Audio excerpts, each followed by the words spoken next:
अमित शहा फार मोठे हिंदुत्ववादी आहेत आणि त्यांचा एक फोटो कोणीतरी ट्विट केलेला आहे. कारण हिंदुत्व मला अमित शहाने शिकवण्याची गरज नाहीये आणि भाजपाने तर अजिबात नाही आणि संघाने पण नाही. तूर्त काय झालेलं आहे की गेले 2-3 दिवस लोकसभेच्या म्हणजे संसदेच्या अधिवेशनामध्ये वंदे मातरम या विषयावरती चर्चा किंवा बहस, एखाद्या राष्ट्रात राष्ट्रगीतावरनं बहस कशी काय होऊ शकते आणि इतक्या वर्षानंतर ह्यांना अचानक वंदे मातरम का आठवलं. आपला देश त्या वंदे मातरमला 150 वर्ष झाली आणि भाजपचं वंदे मातरम हे फक्त 1 डे मातरम आहे, एका दिवसासाठी आहे 1 डे मातरम. कारण बाकीच्या वेळेला त्यांना त्याची काही पडलेली नाहीये. भारतात काय चाललेलं आहे, वंदे मातरम म्हणताना माझी माता किती दुःखात आहे याच्याकडे त्यांचं लक्ष नाही. पण हिंदुत्वावरनं आम्हाला अमित शहा जे विचारतायत त्या अमित शहाना मला प्रश्न विचारायचा तुमच्या सगळ्यांच्या माध्यमातून की तुमच्या मंत्रिमंडळात गोमांस खाणारे मंत्री आहेत आणि ते सांगतात की मी गोमांस खातो, कोण मला अडवते बघतो. आणि एवढंच नाहीये तर हा एक फोटो आहे 9 डिसेंबरचा, तो ते जे मंत्री आहेत मी गोमांस खातो कोण मला अडवते, त्यांचं नाव आहे किरण रिजिजू. त्यांच्या बरोबर अमित शहा जेवतायत. आता त्यांच्या थाळीत आणि यांच्या थाळीत काय आहे मला माहिती नाही. पण अमित शहाना जर हिंमत असेल, माझ्या हिंदुत्वावरती त्यांना शंका घ्यायची असेल तर पहिलं रिजिजूना त्यांनी मंत्रिमंडळातून काढलं पाहिजे. कारण रिजिजू गोमांस खातात ते स्वतः ते बोललेले आहेत. त्याच्यानंतर आणखीन एक मुद्दा तुम्हाला सांगतो, तो म्हणजे गेल्या काही दिवसात दिल्लीमध्येच संघाच्या कार्यालयासाठी प्राचीन मंदिर पाडलं. ही एक बातमी जोरात चालली. मी त्याच्यावरती काय भाष्य केलं नव्हतं, पण अमित शहाना मला विचारायचंय की हे मंदिर पाडताना संघाच्या कार्यालयासाठी तुम्ही मंदिर पाडून तिकडे संघाचं कार्यालय उभारताय.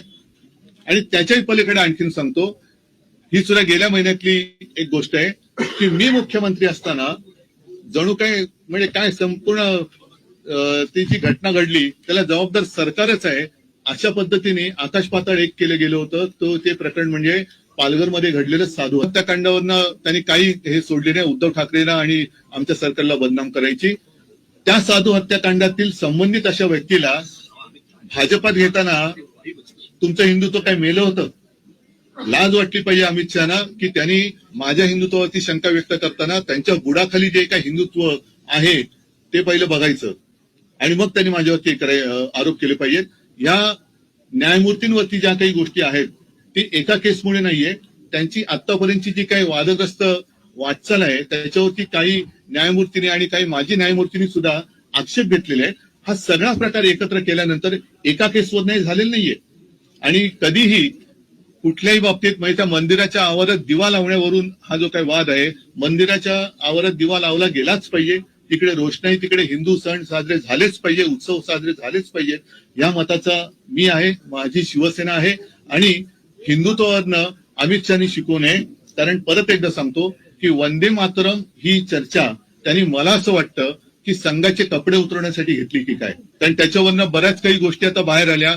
अगदी ते ज्यांना देव मानतात त्या श्यामाप्रसाद मुखर्जींचे सुद्धा मुस्लिम लीग वरवरचे काय साटलोट होतं आणि स्वातंत्र्य चळवळीमध्ये त्यांनी चले जावला कसा विरोध केला होता. फजलुल हक बरोबर बंगालच्या सरकारमध्ये ह्यांचे देव त्यांचे देव माझे नाहीत, श्यामाप्रसाद मुखर्जी हे देशप्रेम बाजूला ठेवून कसे सामील झाले होते हे सगळं आता आलेलं आहे.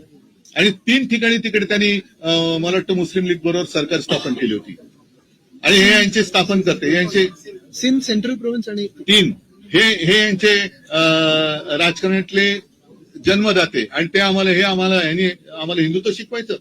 त्याच्यामुळे अमित शहानी मला हिंदुत्व शिकायच्या भानगडीत पडू नये. कारण जर का आणखीन काही गोष्टी काढल्या तर बऱ्याच गोष्टी त्यांच्या बाहेर येतील. अगदी जिनांच्या थडग्यावरती कोणी जाऊन डोकं टेकलं होतं पासून बऱ्याच गोष्टी बाहेर येतील. नवाज शरीफचा केक कोणी खाल्ला होता इथपासून बऱ्याच गोष्टी बाहेर येतील.